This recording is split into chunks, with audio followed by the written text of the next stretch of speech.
మీరు మా నాయకులను ముందస్తు అరెస్టు చేసినా మమ్మల్ని అడ్డుకునే ప్రయత్నం చేసినా మా పోరాటం ఆగదు. మేము తప్పకుండా వెళ్తాం, అక్కడికి వెళ్లి తీర్థం. ఆ రైతులకు గొంతుకగా మారుతాం. మీరిచ్చిన హామీ అమలు చేయండి, మేమేం అడుగుతలేం.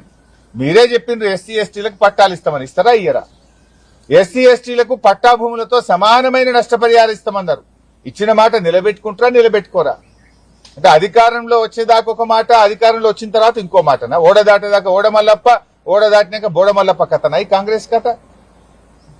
అందువల్ల ఇలా రేవంత్ రెడ్డి ఎట్లయిపోయిందంటే సూర్యుడి చుట్టూ భూమి తిరుగుతుంది అన్నట్టు రేవంత్ రెడ్డి ఆలోచనలన్నీ భూమి చుట్టే తిరుగుతున్నాయి.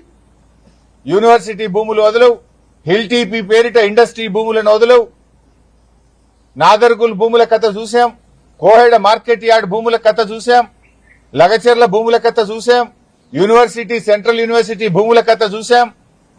ఇవాళ చూస్తే పరిగిలో మళ్ళీ భూములు లాక్కోవడం. భూములు తప్ప నీకు ఇంకోటి పట్టదా? నువ్వు పాలన చేయవయ్యా అంటే భూములు లాక్కోవడం ఏంది?